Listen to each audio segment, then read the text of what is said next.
Sudah tak terhitung berapa kali pasukan Rusia lancarkan serangan udara menggunakan drone FPV kepada serdadu Zelensky. Baru-baru ini kembali sebuah video menunjukkan amunisi berkeliaran Rusia menyasar sebuah perahu yang ditumpangi prajurit Ukraina. Rekamannya ramai beredar di media sosial Telegram pada Jumat 24 Mei 2024. Sekilas terlihat perahu yang sedang dikemudikan tentara Ukraina sedang melaju kencang di atas sungai.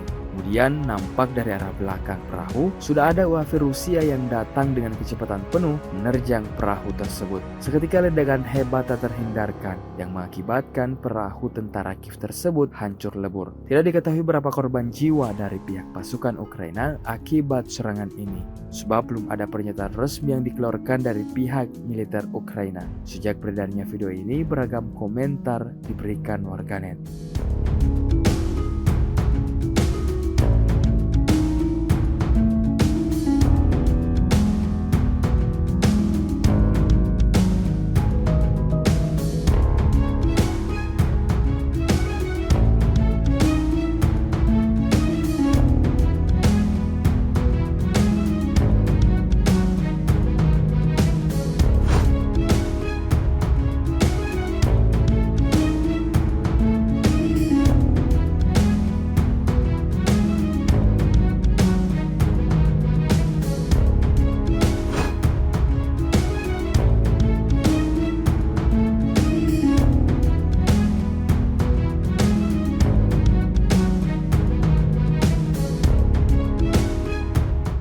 Download Tribun X sekarang, menghadirkan lokal menjadi Indonesia.